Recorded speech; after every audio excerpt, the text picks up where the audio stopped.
ମୁଁ ଜାଣିବାରେ ସବୁ ଝିଅମାନଙ୍କୁ ସଜେଇ ହେବା ପାଇଁ ବେଶୀ ଭଲ ଲାଗେ। ନୂଆ ନୂଆ ଗେଟଅପ୍ ନେବା ପାଇଁ, ନୂଆ ନୂଆ ଲୁକ୍ କ୍ରିଏଟ୍ କରିବା ପାଇଁ ସମସ୍ତଙ୍କୁ ପ୍ରାୟତଃ ଭଲ ଲାଗେ। ଆପଣମାନେ କମେଣ୍ଟ କରିବେ ତ କେଉଁମାନଙ୍କୁ ବେଶୀ ଭଲ ଲାଗେ। ସେମିତି ମୋତେ ସବୁବେଳେ ନୂଆ ନୂଆ ଲୁକ୍ କ୍ରିଏଟ୍ କରିବା ପାଇଁ ବହୁତ ଭଲ ଲାଗେ। ତ ଟାଇମ୍ ଭିତରେ, ବ୍ୟସ୍ତତା ଭିତରେ ଟ୍ରାଏ କରେ କେବେ ନା କେବେ ଗୋଟେ ଗୋଟେ ନୂଆ ଲୁକ୍ ନେବା ପାଇଁ। ଆଜି ମୁଁ ଲୁକ୍ ନେଉଛି ଜନ୍ମାଷ୍ଟମୀରେ ରାଧାରାଣୀଙ୍କର ଲୁକ୍। ତ ଆଜି ଲୁକ୍ ନେବା ଟୋଟାଲି ମାମାଆର୍ଥ ସହିତ। ଆସନ୍ତୁ ରାଧାରାଣୀଙ୍କର ଲୁକ୍ କ୍ରିଏଟ୍ କରିବା। ଫାଷ୍ଟ ମୁଁ ଟୋନର୍ ଆପ୍ଲାଏ କରିଦେଇଥିଲି ମାମାଆର୍ଥର, ତାପରେ ସେରମ୍, ଦେନ୍ ମସ୍କୁରାଇଜର୍। ତ ଏଇଟା ଥିଲା ମୋର ବିଟ୍ରୁଟ୍ର ମସ୍କୁରାଇଜର୍। ଦେନ୍ ମୁଁ ଲଗେଇଲି ମାମାଆର୍ଥର ପ୍ରାଇମର୍। ତ ଆପଣମାନଙ୍କୁ କେଉଁ ପ୍ରଡ଼କ୍ଟ ପସନ୍ଦ? ଏଇଟା କୌଣସି ପ୍ରମୋଟ୍ ଭିଡ଼ିଓ ନୁହଁ, ଏଇଟା ବାସ୍ ମୋତେ ପସନ୍ଦ ବୋଲି। ତା ଉପରେ ମୁଁ ଲଗେଇଦେଲି ଫାଉଣ୍ଡେସନ୍ ଆଉ ଲାକ୍ମିର ଲୁମି କ୍ରିମ୍ଟା। ମୋତେ ଏଇଟା ମିକ୍ସ କରିକି ଲଗେଇଲେ ତ ଡବଲ୍ ବେନିଫିଟ୍ ଦେଇଯାଏ, ହାଇଲାଇଟ୍ ବି ରହିଯାଏ ଲୁମି କ୍ରିମ୍ଟା। ତ ସେଥିପାଇଁ ମୁଁ ଡବଲ୍ ହିଁ ୟୁଜ୍ କରେ, ଫାଉଣ୍ଡେସନ୍ ସାଙ୍ଗରେ ଲୁମି କ୍ରିମ୍ଟା ଆଡ଼୍ କରେ। ତା ଉପରେ ମୁଁ ଲଗେଇଦେଲି ହାଲକା ସେ ଟିକେ କମ୍ପାକ୍ଟ ପାଉଡ଼ର ମାମାଆର୍ଥର। ଦେଖନ୍ତୁ ମୁଁ ରାଧାରାଣୀଙ୍କର ଲୁକ୍ ପାଇଁ ଏଇ ଫ୍ଲାୱାରର ଜୁଏଲାରୀ ସେଟ୍ଟା ଅର୍ଡ଼ର କରିଥିଲି।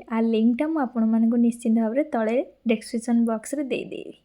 ଏଇ ଜୁଏଲାରୀର ଡବଲ୍ ଥିଲା ନେକଲେସ୍ ସେଟ୍। ଏଇଟା ବହୁତ ସର୍ଟ ଥିଲା ତା'ର ଫିତାଟା, ସେଥିପାଇଁ ମୁଁ ଆଗ ଲଗେଇଦେଲି, ତାପରେ ମେକଅପ୍ ଲୁକ୍ କ୍ରିଏଟ୍ କରିବି। ତାପରେ ମୁଁ ଆସିଲି। ଏଇଟା କିନ୍ତୁ ମାମାଆର୍ଥର ଆଇ ପ୍ୟାଲେଟ୍ସଟା ନୁହଁ, କାହିଁକିନା ମାମାଆର୍ଥ ଏପର୍ଯ୍ୟନ୍ତ ଆଇ ପ୍ୟାଲେଟ୍ ଲଞ୍ଚ କରିନି। ତ ଲଞ୍ଚ କଲେ ମୁଁ ନିଶ୍ଚିନ୍ତ ଭାବରେ ଆଣିବି। ଆଉ ଏଇଟା ହେଉଛି ମୋର ଢେର ସାରା ବ୍ରସ୍ ସବୁ। ତ ମୁଁ ତା ଦେହରୁ ଗୋଟେ ବ୍ରସ୍ କାଢ଼ିଲି, ତାପରେ ଷ୍ଟାର୍ଟ କଲି ମୋର ଆଇ ମେକଅପ୍। ତ ଯେହେତୁ ସବୁର ରେଡ଼୍, ହ୍ୱାଇଟ୍, ପିଙ୍କ୍ ମିକ୍ସ ରହିଛି, ମୁଁ ଟ୍ରାଏ କଲି ଆଖିରେ ବାସ୍ ଖାଲି ଟିକେ ଲାଇଟ୍ର ପିଙ୍କ୍ କଲର୍ ଆଡ଼୍ କରିବା ପାଇଁ। ଆଉ ମୋତେ ଆଇଲାଇନର୍ଟା ଟୋଟାଲି ପସନ୍ଦ ନୁହଁ। ମୋ ଆଖିଟା ବହୁତ ଥର ଖାଲି ଅପ୍ ଡାଉନ୍ ହୁଏ, ସେଥିପାଇଁ ମୁଁ ଆଇଲାଇନର୍ କେବେ ଲଗେଇ ପାରେନି। କେବଳ ମ୍ୟାରେଜ୍ରେ ଯାହା ଲଗେଇଥିଲି, ରିସେପ୍ସନ୍ରେ ଲଗେଇଥିଲି। ତ ସେଥିପାଇଁ ମୁଁ ଆଇଲାଇନର୍ ବଦଳରେ ଆଇ ଶ୍ୟାଡ଼ୋକୁ ଗୋଟେ ଲେୟାର୍ ବ୍ଲୁ କଲର୍ର ଲାଇନର୍ଟା ଦେଇଦେଇଛି। ତାପରେ ଲଗେଇଲି ମାମାଆର୍ଥର ଏଇଟା କାଜୁଆଲ୍। ଏଇଟା ପୁରା ଲଙ୍ଗ୍ ଲାଷ୍ଟିଂ ଆଉ ବହୁତ ପରଫେକ୍ଟ ଦେଇଥାଏ। ଦେନ୍ ମାମାଆର୍ଥର ମସ୍କରା। ତ ମସ୍କରାଟା ବି ମୋତେ ଟିକେ ପ୍ରୋବ୍ଲେମ୍ ହୁଏ, ସେଥିପାଇଁ ମୁଁ ଲଗେଇ ସାରିକି ଫଟାକ୍ ସେ ହ୍ୟାଣ୍ଡ ଫ୍ୟାନ୍ରେ ତାକୁ ଇଏ କରେ, କାହିଁକିନା ମୋ ଆଖିଟା ବହୁତ ଅପ୍ ଡାଉନ୍ ରହେ। ତାପରେ ଟିକେ ଆଇବ୍ରୋ ଲଗେଇଦେଲି। ମୋ ଆଇବ୍ରୋଟା ଯେତିକି ଅଛି ଚଳିବ, କିନ୍ତୁ ଟିକେ ଡିପ୍ଟା ଲଗେଇଲେ ଭଲ ଲାଗିବ। ଲଗେଇ ନେଲି, ତାପରେ ଟିକେ ଗାଲକୁ ବ୍ଲସ୍ କରିଦେଇ ଟିକେ ହାଇଲାଇଟର୍ ସବୁ ଦେଇଦେଲି। ମୋ ପାଖରେ ଯେତିକି ମାମାଆର୍ଥର ପ୍ରଡ଼କ୍ଟ ଥିଲା ମୁଁ ସବୁ ୟୁଜ୍ କରିଛି, ଆଉ ବାକି ଅଲଗା ପ୍ରଡ଼କ୍ଟ ଯାହା ବି ଅନଲାଇନ୍ ତ ପ୍ରାୟତଃ ନାହିଁ, ମାମାଆର୍ଥ କେବଳ ଅନଲାଇନ୍, ବାକି ଅଫଲାଇନ୍। ତ ମୁଁ ଆପଣମାନଙ୍କୁ ଲିଙ୍କ୍ ଦେଇଦେବି।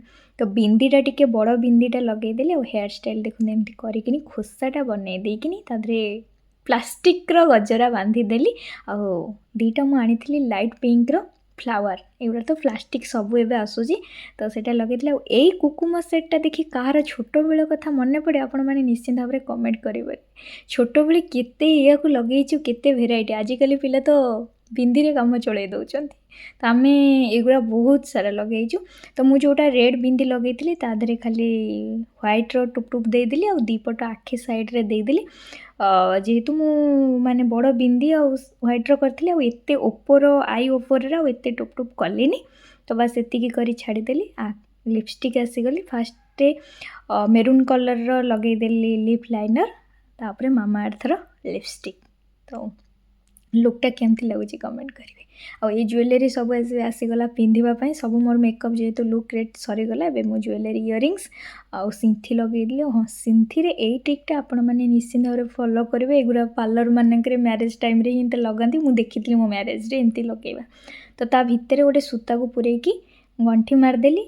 ମାରିକିନି ତାକୁ ନେଇକିନି ପଛପଟ ଟିପ୍ଟପ୍ କ୍ଲିପ୍ରେ ଆଟାଚ୍ କରିଦେଲି, ଯେଉଁଥିପାଇଁ କି ତୁମେ ଯେତେ ଡ୍ୟାନ୍ସ କର, ହଲ, ତ ସିନ୍ଥି ଖସିବାର ଚାନ୍ସ ନାହିଁ।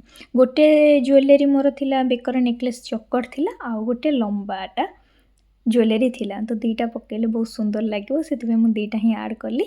ତାପରେ ଆସିଗଲା ମୋର ଓଢ଼ଣୀ। ତ ଆପଣମାନଙ୍କୁ କହିନି, ମୁଁ ଏଇ ଯେଉଁ ଲେହେଙ୍ଗାଟା ପିନ୍ଧିଛି, ଏଇଟା ମୋର ପ୍ରି ୱେଡ଼ିଙ୍ଗ ସୁଟ୍ରେ ଯେଉଁମାନେ ଦେଖିଦେବେ, ସେଇଟା ମୋର ପ୍ରି ୱେଡ଼ିଙ୍ଗର ଲେହେଙ୍ଗା। କିନ୍ତୁ ସେ ଲେହେଙ୍ଗାର ଚୁନରି ନଥିଲା, ନର୍ମାଲ୍ ଥିଲା, ବିନା ଚୁନରିରେ। ଆଉ ଏଇ ଯେଉଁ ଚୁନରିଟା, ଏଇଟା ମୋର ସବୁଠାରୁ ମେମୋରେବଲ୍ ଚୁନରି। ମୋ ଲାଇଫ୍ର ଫାଷ୍ଟ ଲେହେଙ୍ଗାର ଏଇଟା ଚୁନରି। ମୋ ଦିଦିର ମ୍ୟାରେଜ୍ରେ 8 ବର୍ଷ ତଳେ ମୋ ଦେଇର ମ୍ୟାରେଜ୍ରେ ଏ ଲେହେଙ୍ଗା ଆଣିଥିଲି। ଏ ଲେହେଙ୍ଗାର ଏଇଟା ହେଉଛି ଚୁନରି। ମୁଁ କେବଳ ଲେହେଙ୍ଗାର ଚୁନରିଟା ନେଇ ଆସିଛି। ଲେହେଙ୍ଗାଟା ଆଉ କେବେ ପିନ୍ଧିଲେ ଆପଣମାନଙ୍କ ସହିତ ସେୟାର କରିବି। ଆଉ ସାଇଡ଼୍ରେ ଯେଉଁ ଓଢ଼ଣୀଟା, ଏଇଟା ହେଉଛି ମୋ ମ୍ୟାରେଜ୍ର ମ୍ୟାରେଜ୍ ଲେହେଙ୍ଗାର ଓଢ଼ଣୀ। ତ ଦେଖିପାରୁଥିବେ ମୁଁ କେତେଟା ଜିନିଷକୁ କମ୍ବାଇନ୍ କରିକିନି ହିଁ ଆଜି ଏ ଲୁକ୍‌ଟା କ୍ରିଏଟ୍ କରିଛି। ଆଉ ଏଇ ଓଢ଼ଣୀଟା ବି ବହୁତ ହେଭି ଥିଲା ଲେହେଙ୍ଗାର ଯେହେତୁ ଓଢ଼ଣୀ। ତ ଦେଖନ୍ତୁ ତା ଭିତରେ ମୁଁ ଗୋଟେ ସଫ୍ଟ ପିନ୍ ଆଟାଚ୍ କରି ତା ଭିତରେ ବଲ୍ ପିନ୍‌କୁ ଦେଇକିନି କରିଛି। ଯାହାଦ୍ୱାରା କି ଚୁଟି ଟାଣି ହବନି କିନ୍ତୁ ଓଢ଼ଣୀଟା ଠିକ୍ ସେଟଅପ୍ ରହିବ। ଆଉ ତା ସାଙ୍ଗରେ ଟାଇଟ୍ ପାଇଁ ଆଗର ଯେଉଁ ଆମ ଚୁନିଟା ପଡ଼ିଛି ଟିକେ ଟାଇଟ୍ ନେବା ଲଗାଏ, ସେଥିପାଇଁ ମୁଁ ଅଣ୍ଟାର ଯେଉଁ ବେଲ୍ଟଟା ଶାଢ଼ୀ ବେଲ୍ଟଟା ଲଗେଇଦେଲି। ତ ଏକା ତ ହବନି, ସେଥିପାଇଁ ଆୟୁଷ୍କାର ସାହାଯ୍ୟ ନେଲି। ଆଉ ହାତରେ ଏଇ ଯେଉଁ ଆମର ରିଙ୍ଗ୍ ଫିଙ୍ଗର୍ ରିଙ୍ଗ୍ ସାଙ୍ଗରେ ସେଇଟା ବନ୍ଧା ହେବାକୁ ଥିଲା, ତ ଏକା ତ ହବନି, ସେଥିପାଇଁ ସ୍ୱାମୀଙ୍କର ସାହାଯ୍ୟ ଯାହା ବି ହେଲେ ଦରକାର। ତ ତାଙ୍କ ବିନା ଏ ଲୁକ୍‌ଟା କ୍ରିଏଟ୍ ହେବା ଅସମ୍ଭବ। ତ ଦେଖନ୍ତୁ ସବୁ ଲୁକ୍ ମୋର କ୍ରିଏଟ୍ ହେଇଗଲା, ବାକି ଖାଲି ରହିଲା ନାକର ନୋଥ। ଆ ବିନା କ'ଣ ହବ? ରାଧାରାଣୀଙ୍କର ଲୁକ୍ ନାକର ନୋଥରେ ହିଁ ପରଫେକ୍ଟ ଲାଗିବ, ପୁରା ରେଡ଼ି। ତ ଦେଖନ୍ତୁ ମୋର ପୁରା ଲୁକ୍ କ୍ରିଏଟ୍ ହେଇଗଲା। ଆଉ ଆୟୁଷ ଅଛନ୍ତି ମୋ କ୍ୟାମେରାମ୍ୟାନ୍, ବହୁତ ସାରା ଫଟୋ ଆପଣମାନଙ୍କ ସହିତ ସେୟାର କରିଛି ଆଉ କରିବି। ନିଶ୍ଚିନ୍ତ ଭାବରେ ଭଲ ପାଇବା ଦେବେ। ତ ଆମର ଏବେ ଚାଲିଲା କିଛିଟା ଫଟୋ ଭିଡ଼ିଓ ସୁଟ୍।